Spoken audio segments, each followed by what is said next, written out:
அனைவருக்கும் வணக்கம். இன்றைய தினமணி செய்தித்தாள்ல என்னென்ன செய்திகள் இருக்கு அப்படிங்கிறத பார்ப்போம். முதல் செய்தியில பார்த்தோம்னா, நமக்கு திருக்குறள் "ஆக்கம் அதர்வினாய்ச் செல்லும் அசைவு இலா ஊக்கம் உடையான் நுளை" அப்படின்னு சொல்லி குடுத்திருக்காங்க. சோர்வு இல்லாத ஊக்கம் உடையவனிடத்தில் ஆக்கமானது தானே அவன் உள்ள இடத்திற்கு வழி கேட்டுக் கொண்டு போய் சேரும் அப்படின்னு குடுத்திருக்காங்க. ஓகேங்களா? சோர்வு அப்படிங்கிறத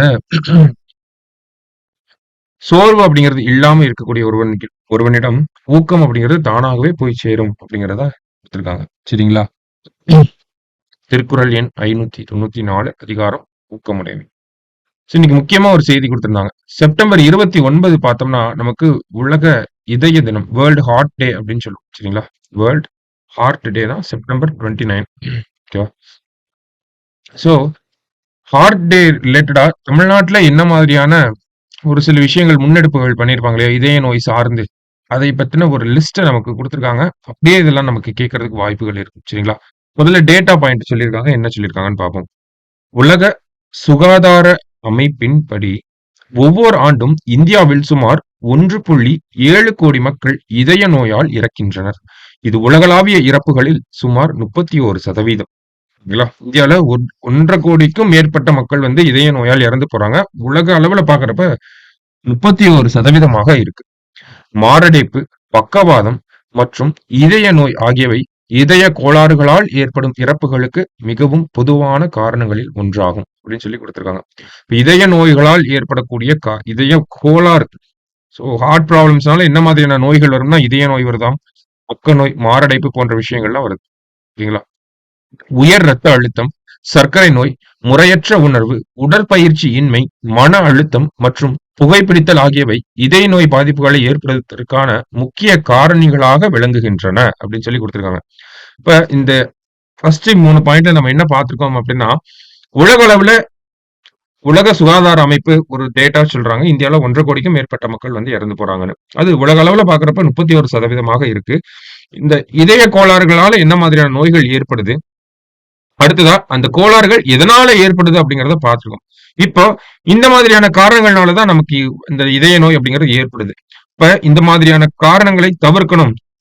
அதுக்கான சிகிச்சையை கொடுக்கணும்னா அதுக்கு தமிழக அரசாங்கம் என்ன மாதிரியான திட்டங்களை பண்ணியிருக்காங்கன்றத அடுத்ததா கொடுத்திருக்காங்க. மக்களை தேடி மருத்துவம் முதல் திட்டமாக மக்களை தேடி மருத்துவம் 2021ஆம் ஆண்டு தொடங்கப்பட்ட இந்த திட்டத்தை பார்த்தோம்னா நமக்கு மக்களுடைய இல்லங்களுக்கே சென்று நோய் பாதிப்புகளை கண்டறியக்கூடிய ஒரு திட்டமாக இருக்கு. சோ அதன்படி பாக்குறப்ப இந்த மாதிரி இதய நோய் அப்படின்னு பார்த்தோம்னா நமக்கு என்னெல்லாம் செக் பண்றாங்க அப்படின்னு பார்த்தோம்னா உயர் ரத்த அழுத்தம், பிளட் பிரஷர் செக் பண்றாங்க, சர்க்கரை நோய் பரிசோதனை எல்லாம் ஏற்படுத்தப்படுது. இதன் மூலயமா ஒருத்தருக்கு இந்த ரத்த அழுத்தம் அதெல்லாம் பேஸ் பண்ணி பார்த்தோம்னா இவங்களுக்கு இதய பாதிப்புகள் இருக்கா இல்லையா அப்படிங்கறத கண்டறிஞ்சு அவங்களுக்கு சிகிச்சைகள் வழங்கப்படுது. அதே மாதிரி பார்த்தோம்னா இதயம் காப்போம் அப்படிங்கிற ஒரு திட்டமே நமக்கு இருக்கு. சரிங்களா? இதய நோயால் ஏற்படக்கூடிய பாதிப்புகளை முன்கூட்டியே கண்டறிஞ்சு அவங்களுக்கு மருத்துவ உதவிகள் பண்ணணும் அப்படிங்கறதா இந்த திட்டம். இது ஆரம்ப சுகாதார நிலையங்களே நமக்கு பண்றாங்க. சரிங்களா? இப்ப அதன் மூலியமா பார்த்தோம்னா அவங்களுக்கு இதய நோய் பாதிப்புகள் இருக்குதா அப்படிங்கறத கண்டுபிடிக்கிறாங்க. அவங்களுக்கு டெஸ்ட் பண்றாங்க. அடுத்தது அவங்களுக்கு சிகிச்சை, மருந்து, மாத்திரைகள்லாம் வழங்கப்படுது. சரிங்களா? அடுத்ததா பார்த்தோம்னா நடப்போம் நலம் பெறுவோம் அப்படிங்கிற திட்டம். ஓகேங்களா?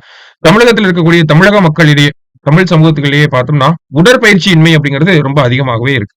அப்ப அதற்காக அரசாங்கம் என்ன பண்றாங்கன்னா நடப்போம் நலம் பெறுவோம் அப்படிங்கிற ஒரு திட்டத்தை கொண்டு வராங்க.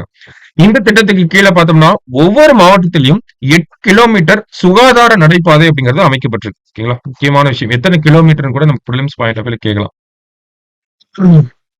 8 கிலோமீட்டருக்கு சுகாதார நடைபாதை அப்படிங்கிறது அமைக்கப்பட்டிருக்கு. சரிங்களா?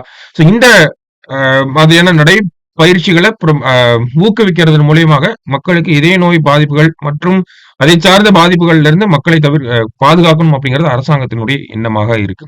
அதே மாதிரி பார்த்தோம்னா இந்த புகையிலை பழக்கம் அப்படிங்கிறது தமிழக மக்கள் மத்தியில அதிகமாக இருக்கிறதாகவும் அத மக்கள் கிட்ட இருந்து வெளியே கொண்டு வரணும், மக்களை அதுல இருந்து வெளியே கொண்டு வரணும் அப்படிங்கிறதுக்காக அரசாங்கம் என்ன பண்ணிருக்காங்க அப்படின்னு பார்த்தோம்னா அரசு மருத்துவமனைகள்ல புகையிலை கட்டுப்பாட்டு மையம் அப்படிங்கிறது செயல்பட்டு வருது. சரிங்களா? இது புகையிலை சார்ந்த விஷயங்களை பத்தி நமக்கு அதை சார்ந்த சிகிச்சைகளை கொடுக்கக்கூடிய ஒரு மையமாக இருக்கு. சரிங்களா? புகையிலை கட்டுப்பாட்டு மையம் அப்படிங்கிறது. இப்ப தமிழக அரசாங்கம் இதய நோயை மக்கள் மத்தியிலிருந்து குணப்படுத்தணும் அப்படிங்கிறதுக்காக மக்களை தேடி மருத்துவம், இதயம் காப்போம் அப்படிங்கிற திட்டம், நடப்போம் நலம் பெறுவோம் அப்படிங்கிற திட்டத்துக்கு கீழ நடைபாதைகள் அமைக்கப்பட்டிருக்கு ஒவ்வொரு மாவட்டத்திலயும். அதே மாரி ஒவ்வொரு அரசு மருத்துவமனையிலயும் பார்த்தோம்னா, புகையிலை கட்டுப்பாட்டு மையம் அப்படிங்கிறதெல்லாம் செயல்பட்டு வருது. இந்த மாதிரியான திட்டங்கள் மூலியமா மக்கள் மத்தியில இருக்கக்கூடிய இதய நோய்கள குணப்படுத்திட்டே வராங்க அப்படிங்கிறத நம்ம ஒரு ஆன்ஸரா குடுக்க முடியும். சரிங்களா? ஸோ அந்த பாயிண்ட் ஆஃப் வியூல இந்த ஒரு ஆர்டிகிள நோட் பண்ணி வச்சுக்கோங்க. ஓகேவா? மத்தபடி பார்த்தோம்னா, இன்றைய செய்தித்தாள்ல நம்ம ஆல்ரெடி டிஸ்கஸ் பண்ண 1, 2 விஷயங்கள் இருந்துச்சு. ஸோ அத திருப்பியும் பார்க்கணுங்கிற கட்டாயம் கிடையாது. சரிங்களா? மீண்டும் நாளை செய்தித்தாள் வாசிப்புல சந்திக்கலாம். நன்றி.